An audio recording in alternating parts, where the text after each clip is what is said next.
at ya, back at ya. Tell you what's master, coming at ya, coming at ya.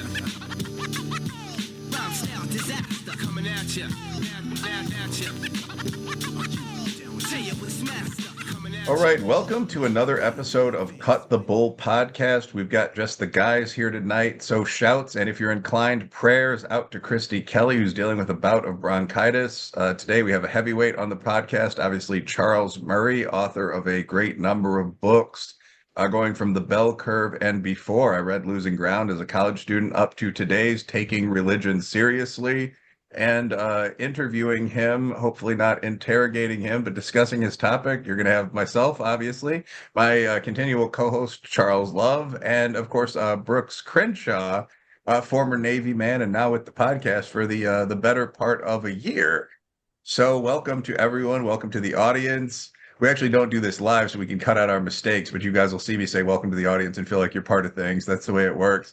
And as usual, I open with one softball and then kind of one more in-depth question. So, Charles, and I assume Charles is the okay title for you? That's the only thing to use, yeah.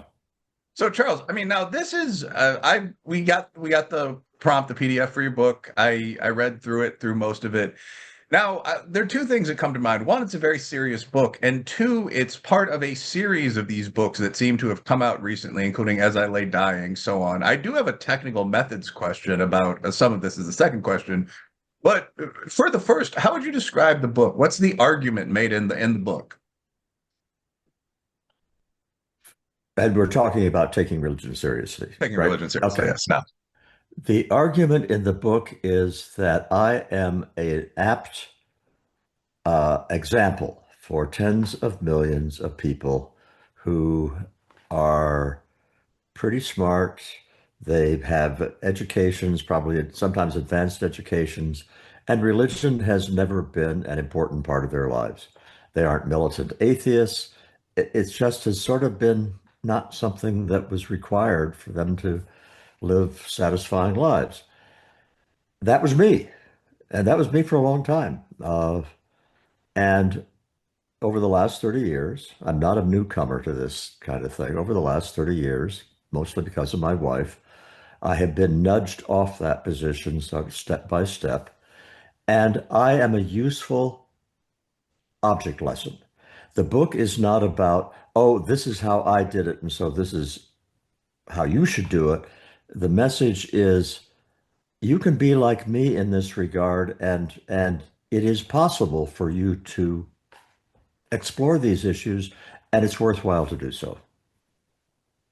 Yeah, and I would definitely, I think only a fool would disagree that it's worthwhile to do so. I do have a somewhat technical question about this in terms of the idea of what it is that human beings are seeing when we encounter what the Byzantines used to call the inner learning. And I think that Westerners today are very bad at dealing with the inner learning.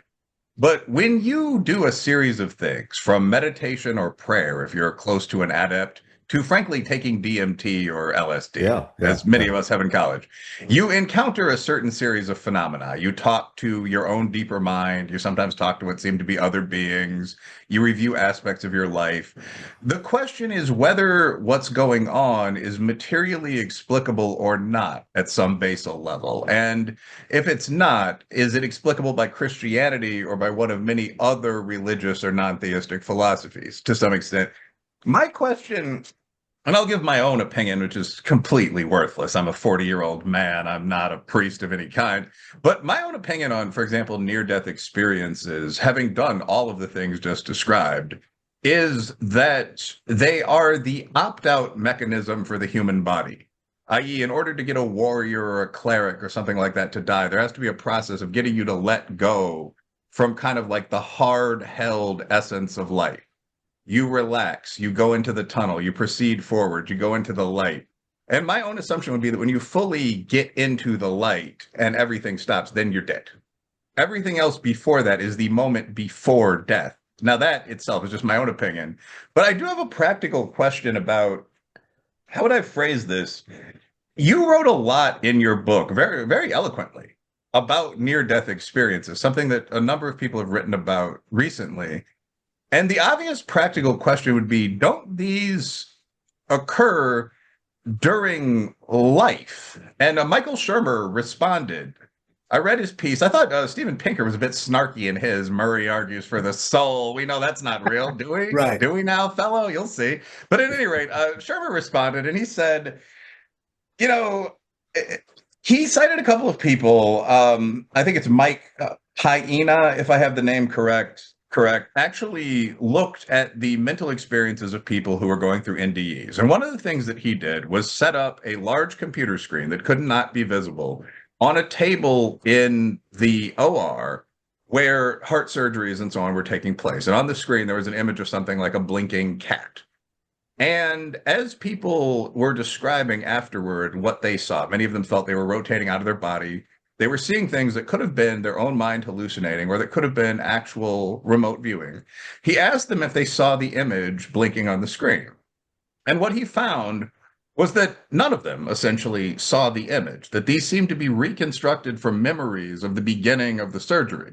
These were very deep views given to you by your own deeper mind, as versus you seeing yourself moving up toward heaven or something like that. So I don't know. I mean, none of us is a neurosurgeon, but how would you respond to that? That these experiences are your own deepest perceptions. You're not, in fact, in heaven. You're not in hell, that sort of thing. First, I have a question for you. Okay. Which is, you were talking initially that in your view, this is letting go.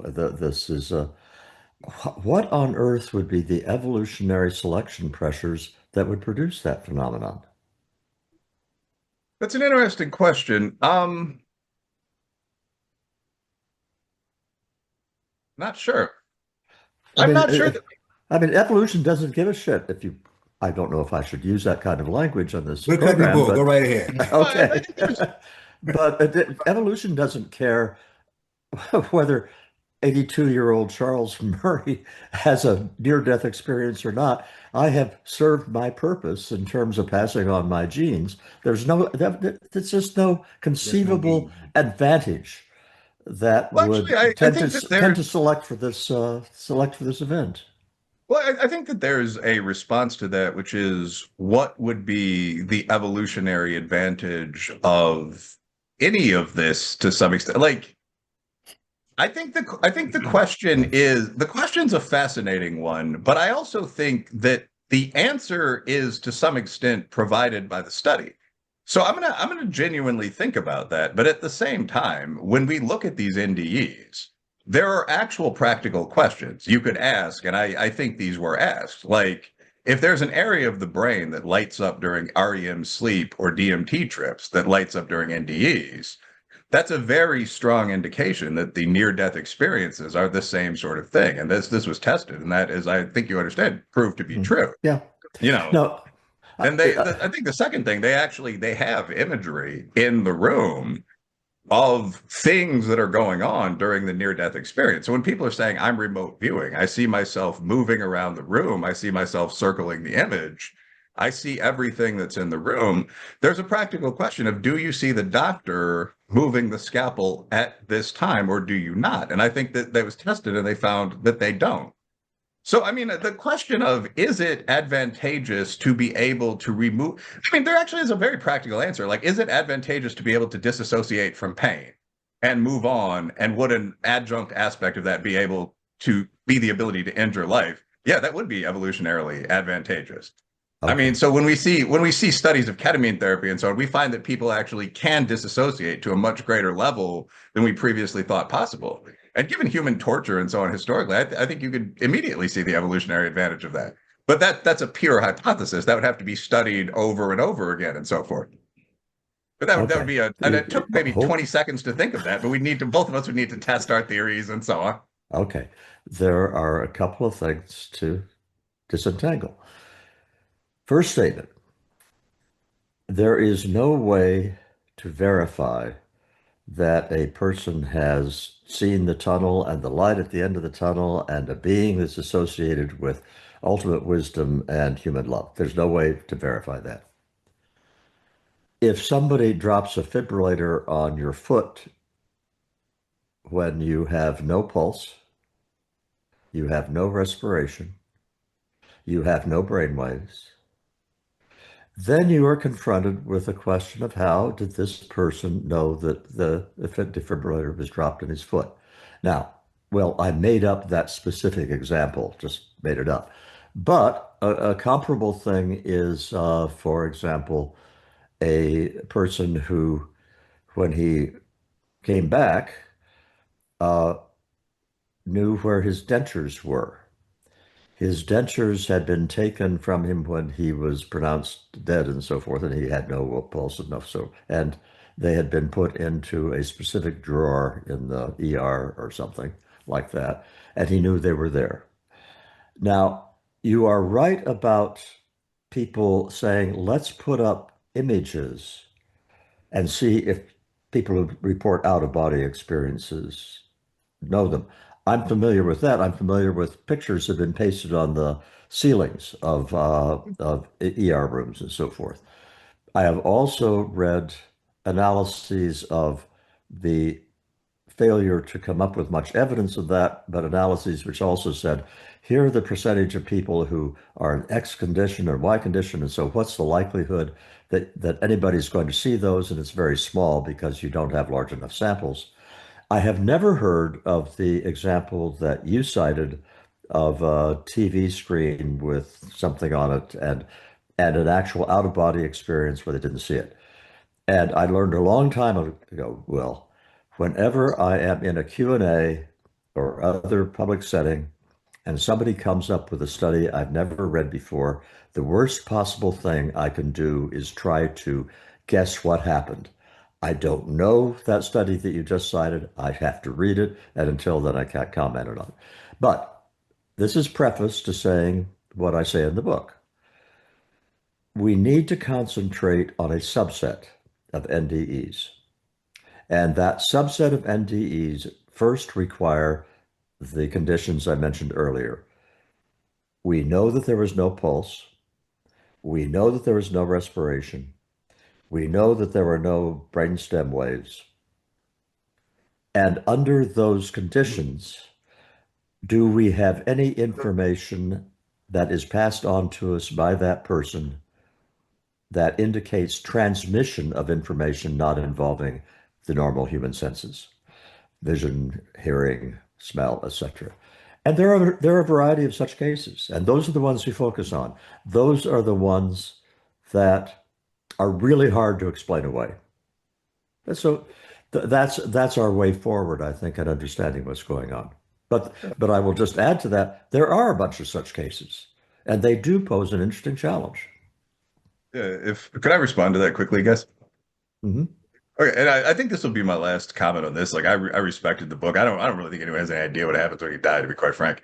But so the study is this is Sam Parnia. This is in 2019, research psychologist. Is this his recent book? Well, this is the study that inspired the book, where he says NDEs are something we should take seriously. There's a whole conversation here about, again, when you mention everything from DMT to serious prayer, I think a lot of people would say, at very least, at points in life, including death, you are going to be reviewing what goes on in your life.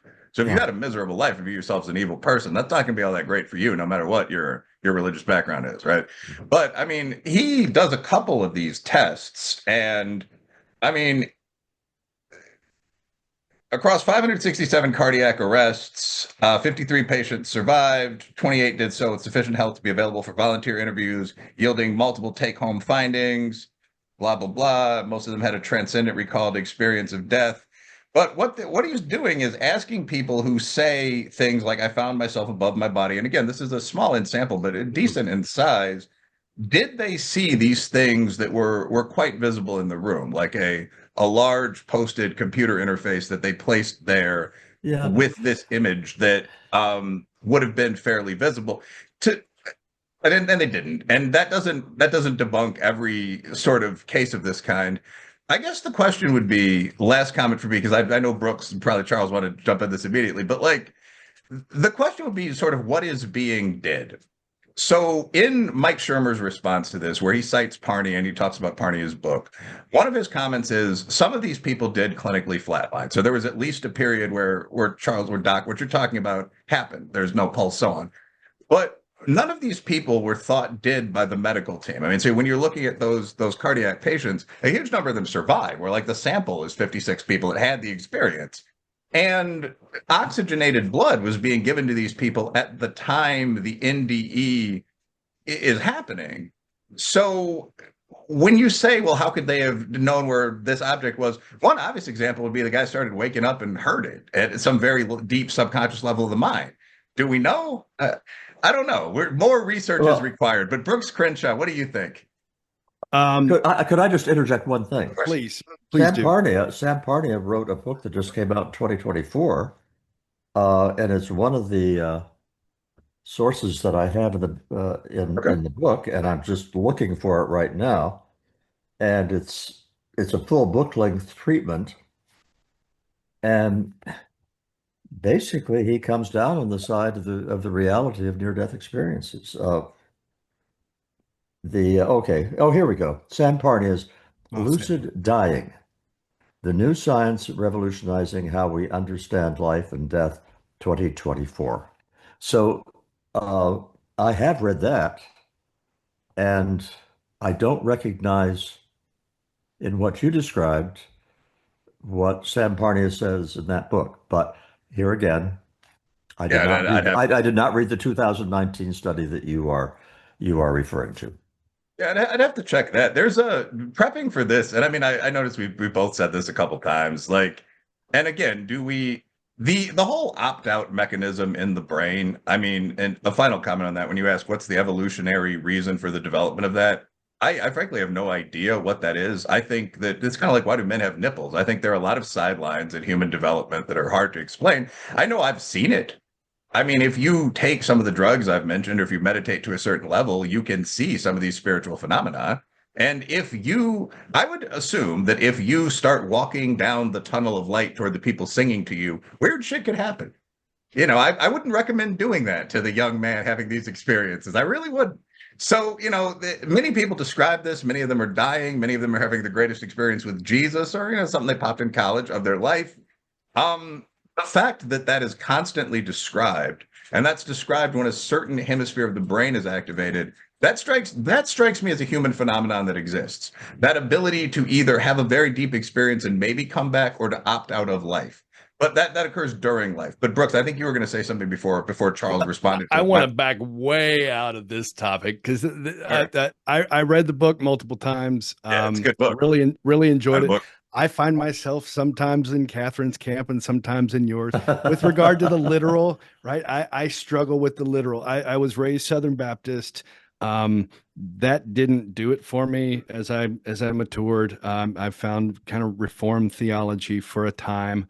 I spent a lot of time in that. It was a much better model that sustained my how to be, questions. Mm-hmm. But, with the military, I was an intelligence guy for the SEAL teams, and then experienced a lot of loss and catastrophe. And that led to some bitterness and resentment. And that model just didn't hold for me. And so I put it down. I think Jordan Peterson has had a big influence on me with regard to picking it back up. I think these conversations are really important. I think what your book is getting at is really important because I think we threw a lot of baby out with the bathwater in the post-Nietzsche, postmodernist, post-truth world. And, it was the pursuit of truth as the top order that got us to this point. I mean, a lot of people think that the world began with Copernicus and Newton, but it didn't. There was a sequence that had to be initiated to get us to this point, and I think we've discarded much of it. And so, when you speak as an intellectual on the topic, these are the conversations that I think are critical, of critical import. I don't have any answers for the literal questions, and I've spent 30 years thinking I had answers to the literal questions, and I struggle with the fact that I no longer have those answers. But I believe it's a software. It's cultural evolution. Like, this is the overlap of Weinstein and Peterson on the cultural evolution as the gene solution to adaptation across shorter spans of time. And that's observable. That's the biblical corpus did that in some regard. Do you agree with that statement? I'm not quite sure whether you're referring to, are you referring to the content of the New Testament specifically, or are you referring to something else? No, I'm referring to, so the way that I've re-engaged with this, and I've done some writing on it and been exploring it. It's as if there were a series of software patches to override our wiring that no longer serves us. For example, overweighting the negative in the Garden of Eden, Cain and Abel, the unrewarded sacrifice as a cue that reality is stacked against me. No, reality demands a better sacrifice, and reality is a really useful mathematical plug for God. In it works. It works in the text, and so that's kind of how I've been exploring it in that sense. But how does early man come to understand deep metaphoric truth? And my submission is there had to be an iterative learning model. Like if you and I were playing touch football in the backyard, and I've got the pebble in the matchbox car, and I'm like, I'm going to button hook left, and you're going to run down the sideline. This is not me, and this is not you. But it took these avatars to take the complex movements from my head to put them into yours. And so, story is a really useful framework. It's complex. We don't do flow charts as well as stories stick. That's my claim. I'm still not sure I follow you. Okay. If you're talking about the development of religion, is that it? The iterative process that led humans over a long period of time to construct these things? Certainly, but I don't have any claims for the origin of the Torah. I don't really examine that because I don't think we understand that. But it's had an observable effect, and through that period of time, we were able to override our biological wiring for more cortex than limbic. And there's a series of iterative stories that basically call us out of that. And I would say that the New Testament is kind of a final patch on the iterative learning model, where the spirit of truth, where pursuit of truth is the apex value, is a prerequisite for everything that we've done with regard to scientific inquiry. It worked its way through the monastery. It gave rise to the university. It allowed for scientific inquiry at scale. That's a sequence that has to happen. And it happened in the West through the Judeo-Christian ethic. It happened through that text. So that's where I find great value in it. Well, there's a very curious coincidence of timing in this. It's around the 5th, 6th century BCE. You have Gautama, the Buddha. You have Lao Tzu and Taoism. You have, at about that same time, the Torah is being assembled. Parts of it had been written before, but it was being assembled. So you have three of the great traditions that sort of reach a kind of maturity at about the same time. And that would seem to suggest, and all three of these things occurred. Oh, and by the way, the basic, and I don't know much about Hinduism, but the Upanishads were also, I think, assembled at about that time. So among the great civilizations existent at that time, it is as if humankind was reaching some kinds of similar understandings of the transcendent, related understandings of the transcendent. And I'm willing to believe that could be partly a function of the civilization itself, the progression from hunter-gatherer societies to more complex societies. It could just be the passage of time, whereas you're saying it's an iterative process. But you had a lot of insight that was occurring at about the same time. And I would argue that no, I won't argue. I will just tell you what my own reaction is. It's time for me to introduce a footnote here. when I read about IQ, I know what I'm talking about. And so when somebody raises an issue about the validity of IQ tests or predict, all that, I know my stuff. I can say very confidently, here's where the state of knowledge lies. When it comes to what I'm talking about now, I am in the same position that I think all of us on this podcast are, which is we're amateurs. And we're interested in these great big issues that we have not made a specialty of in our own lives, and we do not have the option of mastering them. So what we have to do is try to think them through and do as much homework as we can. And so when I say this is what I think happened, don't don't take that to the bank, but it's an interesting point to work from. And in all of those cases, I think what was going on was a genuine understanding of the transcendent that we can learn from. And my complaint about modernity writ large is that the Enlightenment, which was wonderful in all sorts of ways, and to borrow your way of putting it, they threw the baby out with the bathwater. They said that empiricism and logic are the only legitimate methods for investigating reality. And they are very powerful tools, but essentially by the end of the 19th century, you had what William James called scientism. And scientism had taken on the worst features of organized religion. It had pronounced dogmas and heresies, and you cannot study this because if you study this, we're going to throw you out of the tribe. And one of the few things I am willing to recommend in the final chapter of the book, because I'm not in a position to tell people what to make of religion, but I do have as one of my few things that I prescribe for everybody.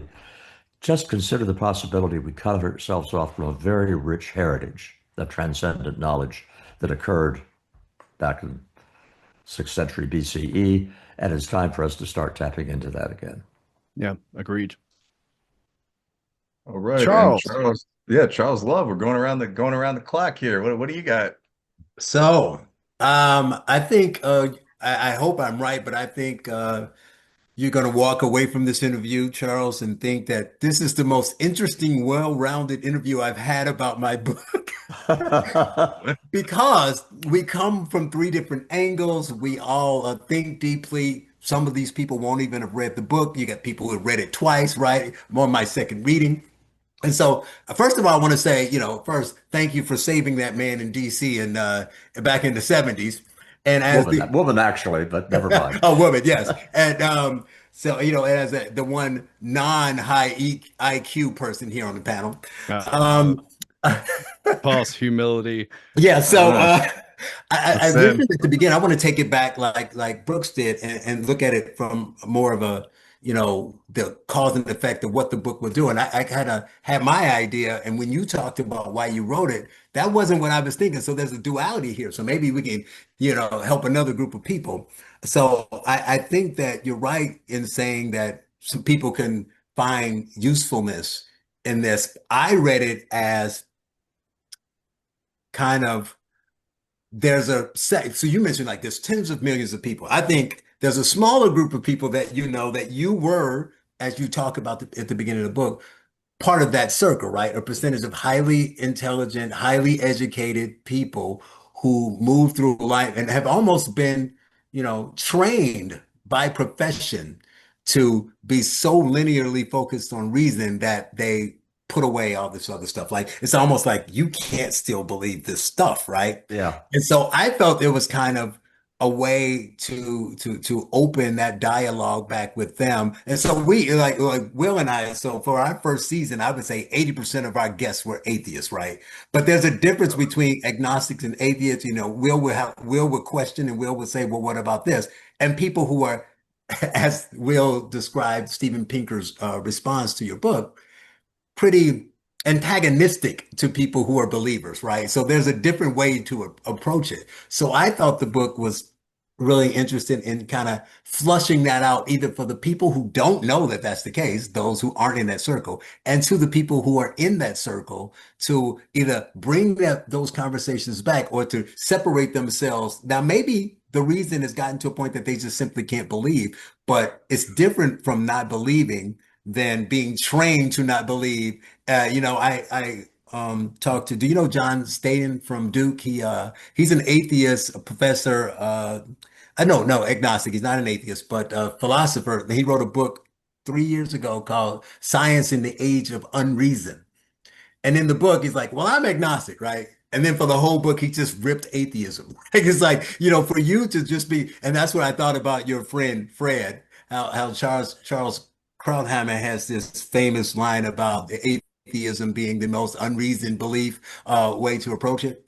And so I thought that was what was most important in the book. But what I do want to ask as a question is why, I'm sure, it's kind of a softball based on all the things I mentioned, but why is it that such a large percentage of those people skew toward agnostic or atheism? Your PhDs, your philosophers, your college professors, economics professors, and the like.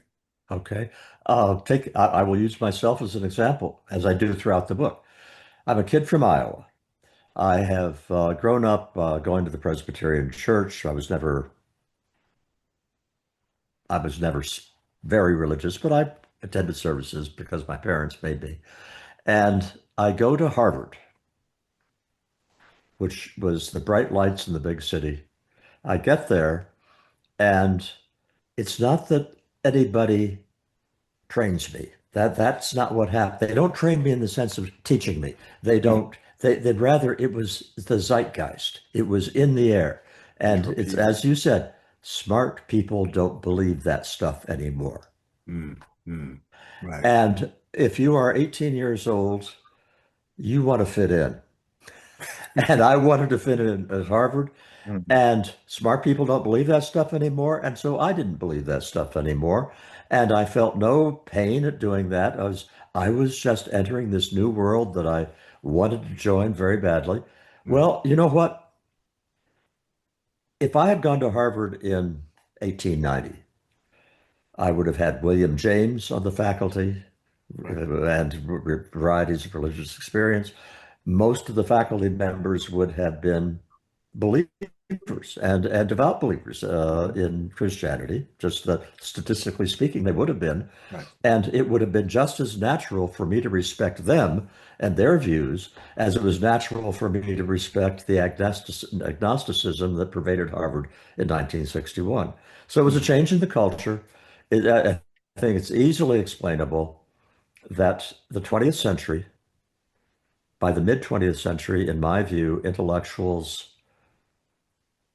had reached what I think of as the adolescence of humanity. We had the experience of the Enlightenment, and like adolescents, we thought our parents were wrong about everything. The Enlightenment had shown us the truth. The Enlightenment has shown us reason and empiricism. And I like to think that in the 21st century, we are growing out of that adolescence, and we are saying, well, actually, our parents were right about more things than we realized. And I think the reason you have Ross Douthat coming out with a book last spring called Belief, and the reason that Ayaan Hirsi Ali and Neil Ferguson are talking about their Christianity, and David Brooks and Ross Douthat in the New York Times editorial page are openly Christian, that you have all of this apparent new respectability for religion is a sign of the times. It's not penetrated to the larger society yet. We still have falling church attendance and all that, but I think there's an intellectual shift that is very pronounced. Now, I just took your comment and ran with it further than I intended, but I'll leave it there. No, that's good. But one thing I want to add to that is, do you think that is because of, like Brooks talks about them throwing the baby out with the bathwater, going too far? Isn't part of that because of how extreme things have gotten? So I know the culture shifted. We all know that, right? That's a given, right? But you just made a great point. In the 1800s, like when in the late 1800s, you went to Harvard, the people in the professors, the administrators, everybody would have been devout Christians. So you move away from that in the 60s and 70s. Okay. But now it's at the point that you have schools that were founded by Christians that either have no more religion on campus anymore, or worse, they still have their religious school, but there's no religion in the religious school. So it's almost like they've gone so far that they've actually pushed people to maybe respond. Do you think that's the reason why? You're absolutely correct in your description of the schools of, I mean, departments of religion. I mean, you're absolutely correct in that. I don't say that this is a shift that affects a large percentage of intellectuals. Right. But you go back to 2005, 2006, 2007, around and then when Christopher Hitchens and Dawkins were sort of seen as, pardon the expression, gods, intellectual gods of that dominated. That if you professed any kind of, well, no, let me put it another way. You did not open up the New York Times in 2005 and see a Ross Douthat talking about religion then. Just did not happen. And so you are correct about, in a large part of the academia, you still have the same problem we had before, maybe thrown out with the bathwater. There are rays of sunshine pointing in another direction. That's as far as I'll go on that. Right. There's been some really interesting conversations lately on this front, like the Sam Harris and Jordan Peterson, Peterson and Dawkins. Yeah. There's been a lot of curiosity and a lot of demand for those conversations, and there's so much more of a breath of fresh air than the creationist versus the evolutionist of my childhood, where, you know, two parties showed up. One party said it's in the book, so it's true, and the other one said prove it. And both sides said that they won, and no minds were changed. There wasn't any exploration. I'm really interested in the conversations where there's good faith exploration between a Dawkins and a Peterson, or a Dawkins and a Weinstein, who idolizes Dawkins, you know, with regard as an influence, but believes that Dawkins stopped too early in his meme layer. Had he taken the meme to its logical conclusion, not only would he likely more agree with the people that he'd castigated, he likely would have had more important work added to his corpus. Do you think there is a demand for those types of conversations, and is that something you're looking to entertain? Hasn't Dawkins recently talked about the cultural advantages of Christianity and so forth? And when compared to Islam, yeah, he was basically saying, well, with Islam coming, I'm a cultural Christian. Yeah. and I haven't read this personally, but my wife Catherine, who, as you know from the book, basically is the whole reason I had anything to write about. But Catherine did run across an interview of Dawkins, in which the interviewer was asking, well, what about a kind of creative force in the universe, a general, we won't call it God, but some kind of abstract organizing principle. And as she remembers it, Dawkins said something like, oh, well, if that's what you mean by God, of course. Well, that actually is one of kind of the two questions that I would sort of ask here. First, I guess one would just be, I actually pulled up a list of all these books that are coming out. I mean, kudos to you guys. These all look pretty interesting. But Charles Murray's taking religion seriously in first place. Ross Douthat's Believe Why Everyone Should Be Religious. Okay. Michael Egnor's, if I have that correct, The Immortal Mind, A Neurosurgeon's Case for the Soul. Christopher Beha's Why I'm Not an Atheist, The Confessions of a Skeptical Believer. I think that guy's still an agnostic. Sebastian Younger's In My Time of Dying, How I Came Face to Face with the Idea of an Afterlife. And it just goes on and on. I mean, this is, to some extent, this is a publisher pitch page, but why not shout some of these guys out? Michael Ballore and Oliver Bonassi's God, the Science of the Evidence, Samuel Wilkinson's Purpose, What Evolution and Human Nature Imply About the Meaning of Our Existence, and we don't need to go through every one of their texts. But I mean, so I guess one question, Charles, would be, to the extent there's a goal here, What would be a positive impact of kind of the renaissance of intelligent religion in society? Are there specific things you'd look for? I mean, Charles, I think, had a question almost about morality here. What are some positive shifts we'd want to see in society as the smart atheists and the smart Christians go mano a mano a bit more, the smart Hindus? Okay. What's the goal? But by the way, I've got to tell you, I was working on the book last fall Huh? and I was well into it. And all at once I see Ross Douthat announcing that a book, Belief, is going to be coming out the following spring. And I said, oh, hell. Didn't know Because about the other 14 yet. I said to myself, I have never been trendy. Never in my career have I been accused of trying to join the crowd on contemporary issues, and I look like right now like I'm being very trendy. Okay, back to your question. The kinds of advantages I am looking for. Now let me start that sentence again. I'm on board with the cultural value of Christianity. I'm on board with the key role of Christianity in Western civilization.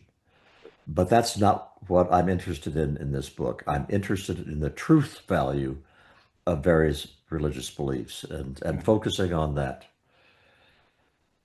I think a society in which it has once again become okay and even important to think about the transcendent is healthy and good. Thinking about the transcendent specifically in terms of the three transcendent virtues of truth, beauty, and the good. If you think about those things, a whole lot of the kinds of problems that we are facing right now with mental illness and depression and neuroses and a sense of meaninglessness of life, all of these are only going to be addressed if you're willing to let the transcendent aspects of the universe enter into your own understanding of your place in it. And that does not need to end up with you becoming a fervent believer in a specific catechism. Hmm. But I'm struggling to put words here. You are adding a new dimension. You're adding a third dimension to lives which have increasingly been two-dimensional. That's a great point. Now, I think one thing you said there that's actually very insightful, and I don't think anyone on the panel would disagree with. There's a distinction between understanding of what I think either you or I called the inner learning earlier and extreme religious devotion. So when you ask people the question, do you believe in the watchmaker and walk in the light? Something like 95% of people say yes. I would. I mean, almost everybody does. And that's what Dawkins said yes to. Do you believe that there's some kind of creative agency in the universe? Are you a good person? Sure. Do you believe when we were talking about some of these examination processes you go through if you're meditating, do you believe at least you will review your life? I think most people do. So there's a distinction between that and believing. I'm not going to go into the classic, all the animals were loaded on the boat. But there are things that are said in religion. I do not believe there are a very large number of eight-armed blue gods that exist in the subcontinent of India. There are a lot of things that go along with religion, Charles Brooks, that a lot of people have trouble with. I mean, so I have trouble with. Like, yeah. So but what's the distinction between saying, okay, I'm not going to murder anyone because either I or the gods are going to look at me on the day of my death, on the one hand, and saying, I actually believe this stuff. I have strong opinions about where dinosaur bones came from, and I think they came from dragons. How does having some element of strong held morality contrast with being religious? And in your opinion, where should people draw that line? Okay, I will make a distinction between what I think is appropriate for all people to take on board and what my own personal experience has been. What I think it's important for all people to take on board is very far short of any dogmatic anything. And it boils down to a couple of things. One is what I was talking about earlier. We have cut ourselves off from a very rich source of human wisdom about the transcendent, and we can reacquire access to that wisdom. And another one that I really want people to take into, I would like to persuade them of this, that the relationship between religion and science has flipped over the course of the last century.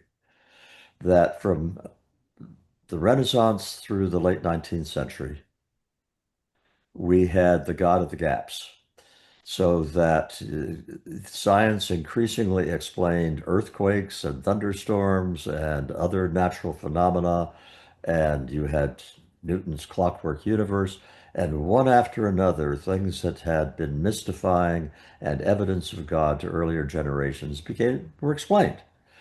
And that occurred most profoundly during the 19th century because you then had evolution, huge effect on traditional religious beliefs, Freudianism, relativity was used analogously as a body blow to religious belief. Okay, so that was the way things stood as of about 1920. And from 1920 onward, one thing after another flipped that relationship. Started with the Big Bang, so that the Big Bang says that the universe came out of a singularity that had neither dimension nor weight or anything else. Well, it kind of sounds like a religious gloss on Genesis, you know? And then you had quantum physics, which has a world which is so weird that it defies our understanding and introduces all sorts of things we still don't know how to explain. And it has proceeded into the kinds of developing bodies of knowledge that I talk about, near-death experiences, a more broad literature documenting a variety of psychic phenomena or paranormal phenomena, terminal lucidity, which we haven't talked about yet.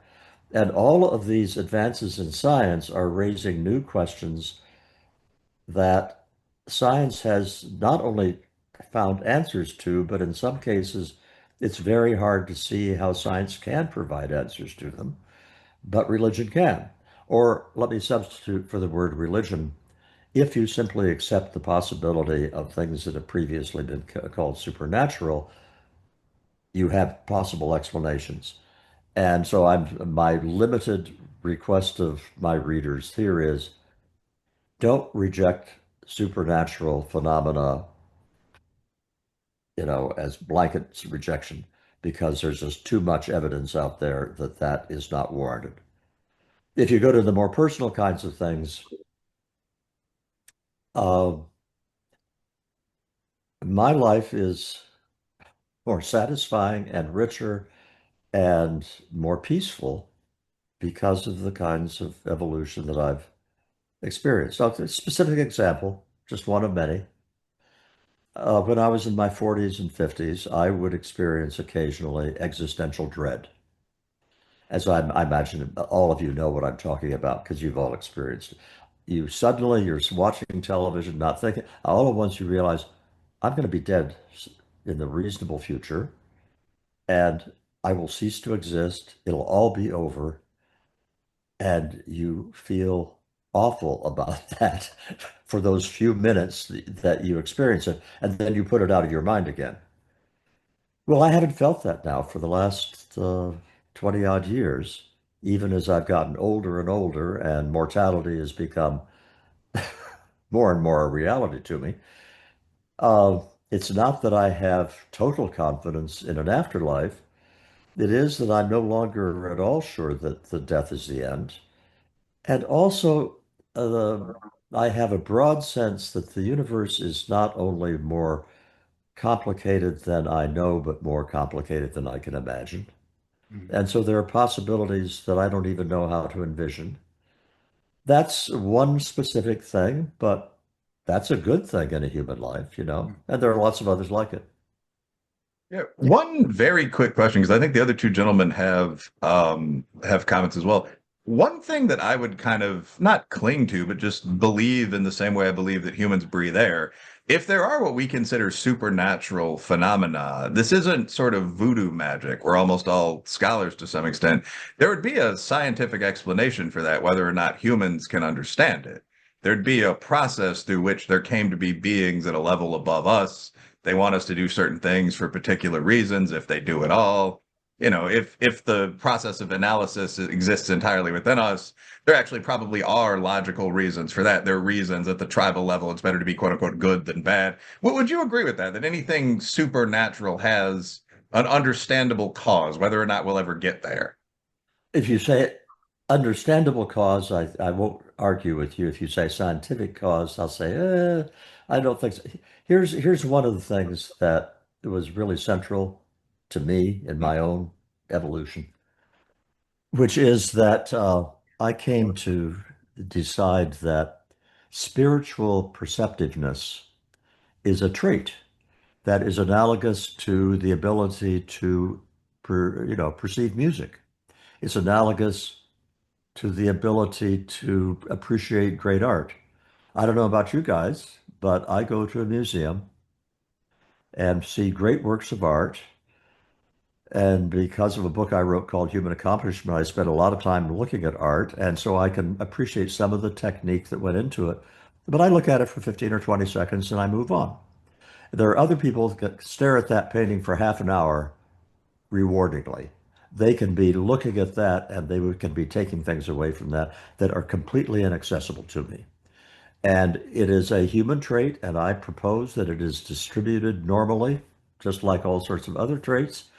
And if you use the IQ metric to describe my spiritual perceptiveness, I have a score of about 70.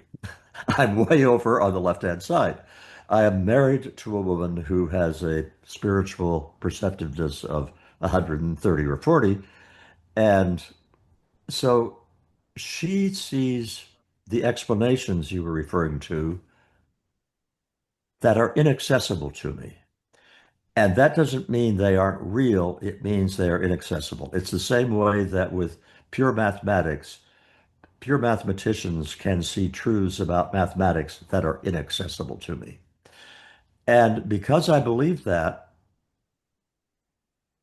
I can say at the same time, the explanations are out there, they are real. That doesn't mean that I can access them. It's interesting. I mean that there are many different conceptions, I think, of what real would mean there. Brooks and I, believe it or not, had this conversation at a weightlifting gym earlier today. Yeah. I mean, and so this would maybe get into, in terms of practicality, not so much IQ, but for example, can you visualize a dragon in your head? That's artistic ability. If you can do that, the dragon you can visualize in your head becomes quite real when you put it on a piece of paper. It'll improve your chances of success in life. It's a beautiful talent.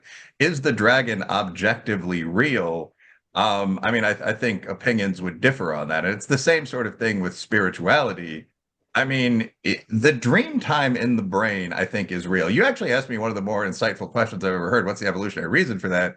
I actually think people have speculated on that. I mean, so Dawkins in The God Delusion Oh, yeah. goes into a lengthy discussion about the dream time. I actually just recalled, well, you always recall the best repost long after the question, but he goes into that, the reasons for relaxation. There actually are reasons that being able to escape the daily life of a warrior in 435 AD is good. And this has all these outlets. This is why drug tripping works.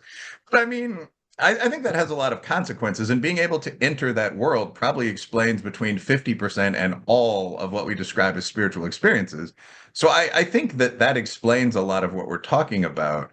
But I think if we go to the different level, for example, if I said that some of the NDEs you describe reflect real phenomena, say remote viewing, whether or not we attribute remote viewing to the gods, I think it's quite plausible that exists. There would be, you preferred the term understandable explanation. There'd be an understandable explanation for remote viewing, i.e. humans have limited telepathic abilities. So I don't know if we would need to resort to magic as an explanation for any of this, and I don't necessarily think you are. But it's all been magic Well, at some point in time. But that's the thing. Like when we fought I mean, I'm white and native, so I mean, it's not like my ancestors. I was going to get some bullshit there, but like when the first native tribes on the coast fought the incoming whites, It wasn't actually magic that threw fire from those tubes that could shoot 400 yards. They had every reason to think it was. They had every reason to call the Caucasian incomers death walkers. Their warriors breathed on the other side's warriors, and their guys fell over and died. But that wasn't magic. It was smallpox, a vitellosis valigum, or whatever it's called. So, I mean, I think that very often, not always perhaps, there's a deep mystery there, but very often the things that puzzle us now will be seen the same way in 200 years. Of course, people go through a period of deep hallucinations, then pull up remembered avatars of their closest family members as they approach death. Perhaps that would be the answer, perhaps not. Anyway, that's one take. Can I ask a simple practical question? Yeah, of course. You said that this evolution has happened over about 20, 30 years, I believe, right? Yeah. So at what point from the time that, in that transformation or that evolution, did you decide to start writing about it, talking about it in your circles and all these, because you're amongst people who are very kind of separated from that. At what point did that happen that you were verbalizing or writing it down? And then what was the reaction? Because we see what the reaction to the book is already. So It never crossed my mind to write about this until about 2 years ago. Okay. And I was being interviewed for a video that American Enterprise Institute was making. down on It the was sort of floor. institutional history and so forth. And it was a two-hour interview with Nick Eberstadt, a demographer who was conducting it. And somehow we got onto religion during the course of it. And Nick's a devout Catholic, and he found my eccentric experiences kind of entertaining. And after they turned off the camera, he said, that ought to be your next book. And I heard that, and it triggered something that I said earlier in this podcast. I said, there are lots of people like me. I had been doing a semi-autobiographical book of another sort, which I was very bored with, and I was quite sure nobody wanted to read it. But this, I said, doggone it, there are lots of people who are exactly like me, and I have a story worth telling. And so it was the suggestion Brooks. that came out of nowhere, and it produced the book. All right. Awesome. Brooks, were you going to say something? That time has come and gone. I had it and lost it. You had it and you lost it. But I will say, you mentioned something earlier, and I think, we're at a place in this period of time, and I think you mentioned it in the book, right? Art sucks. Oh, yes. Art is garbage, and some of that has to do with the disintegrationist ideas that have fomented in the absence of a more stable foundation or a more stable platform with our inherited wisdom. I would tend to make the assertion that we're all in some sense religious. It just manifests, like, I think the Marxists are devoutly religious. Right. And young religions are typically pretty bloody, right? So is Richard Dawkins devout. He has he has an invincible faith in atheism. Right. Well, so I claimed atheism for a short time, and what I found about them that I didn't like about them and I didn't like about the Baptists was their smug certainty. Right. Yeah. So like, got to go into the place where people are humbly exploring. And if I can jump in for 1 second, a lot of radical atheism is kind of justification for being bad. Like, I'm not the greatest person in the world, but like I accept that like being a business or fighter class asshole is one of my weaknesses.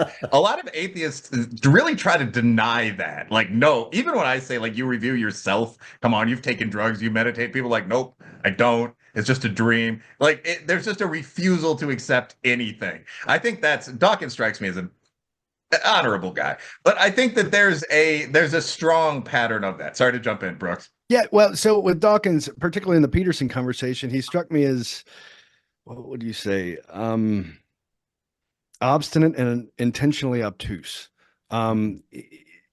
Like there were things that Peterson was conveying that were should have been obvious, and I don't quite understand what you're saying. And I really want those two to have that conversation in good faith, because I think that there's so much that can be gleaned from those two minds bouncing off one another, your mind bouncing off with others. That those conversations are so enlightening.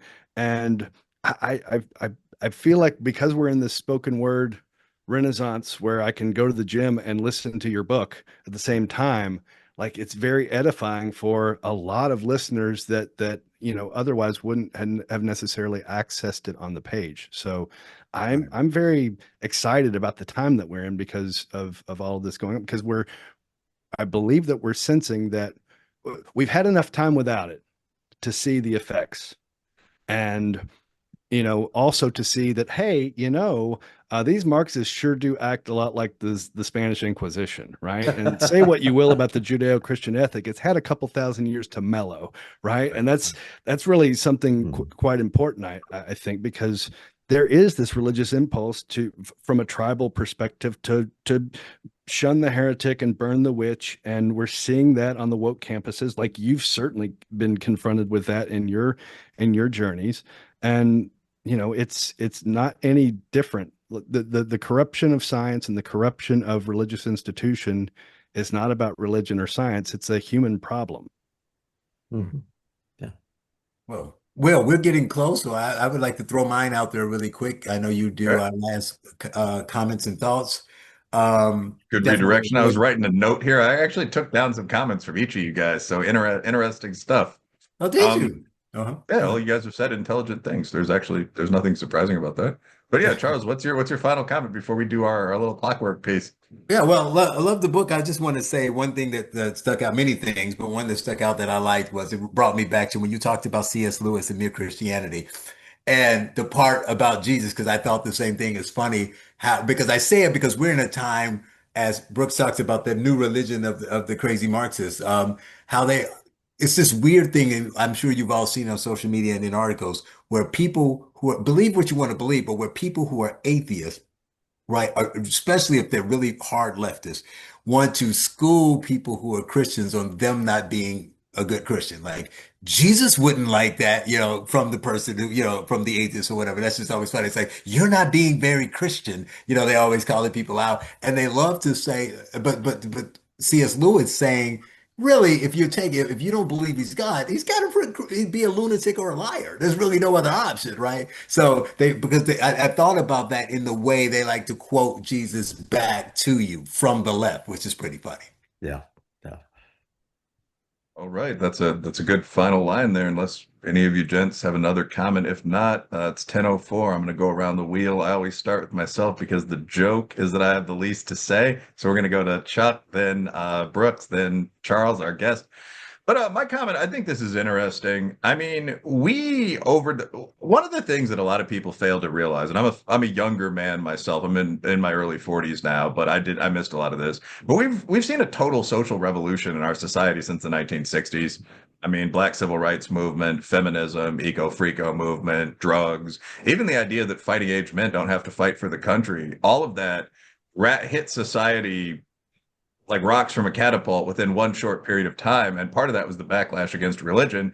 It's good to see intelligent religious people responding to that, not so much fighting back, but saying, well, I mean, a lot of these texts do make sense. There obviously is an inner learning. You clearly can meditate, sit down, close your eyes, and move what feels like your consciousness up and out of your body. It's the first exercise you do when you begin meditating. Good to see people exploring that.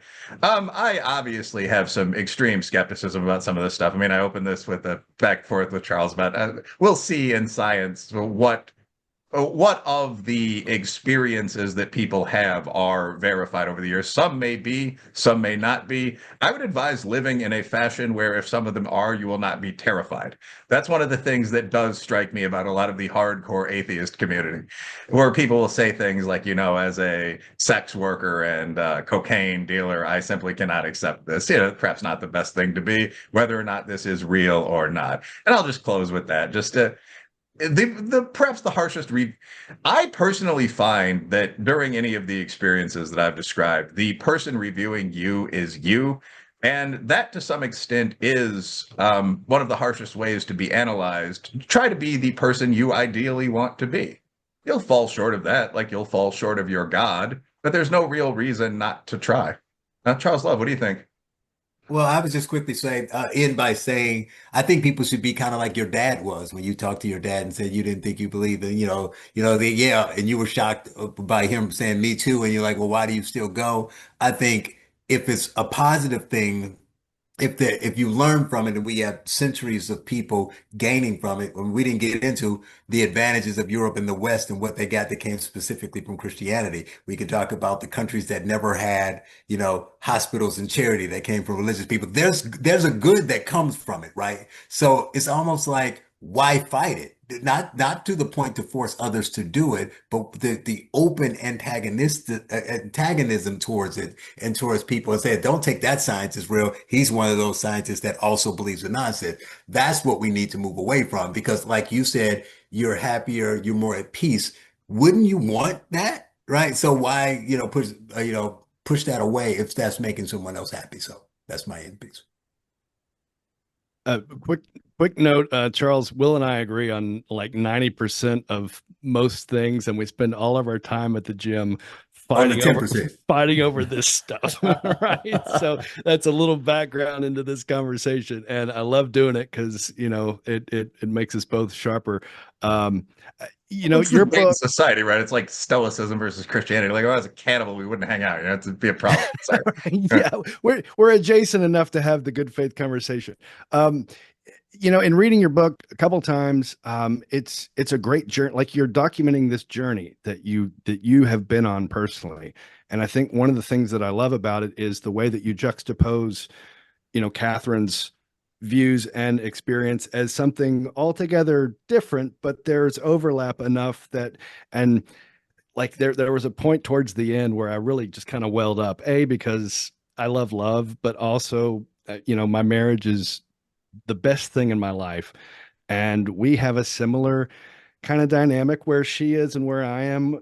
It's not the same thing. We're different, and we perceive things differently. And she has a different experience in these questions, but the overlap is enough that it makes something really beautiful. And I saw that in your telling of that journey. So I really enjoyed the book, and I thank you for having the wherewithal, but also courage to document your digging and exploring in that. So thank you so much. Your other books are wonderful. This one was quite the treat, and so thanks for that. Well, I guess I would like to say something to the people who are listening to this, who are like me. And if people, or like I was anyway, and religion is not that important to you, if you are also a person who distrusts the testimony of believers on grounds that you think they're kidding themselves, they're delusionary, they're making it up,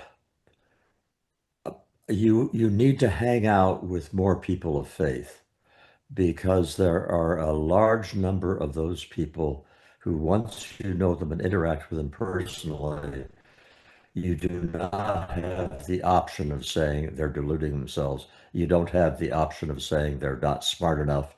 They are all of the things they need to be, but they are seeing things that are closed off to you, but it's your fault, not theirs. And I just want people to be more open to that possibility. All right, that's a good note. I actually refuse to say things like there are many paths to the light. You should check them all out. There are quite a few, however, that are worth looking at. I think Charles outlines one. Thank you to Charles Murray, one of the more prolific social science writers of really our era, for coming on the podcast. And thank you to another prominent Chuck, Charles Love, for co-hosting, Brooks Crenshaw for co-hosting. Good night, guys. This was Cut the Bull. I'm Will Reilly. To say, Patriot J, I'm saving the day. Patriot J, I'm saving the day from you commies who lame. No, you can't fuck with me. I got a country to say. God bless the US of A. Land of the free and a home of the brave. God get all of the praise. I got a country to say, cause I'm Patriot J and I'm saving the day.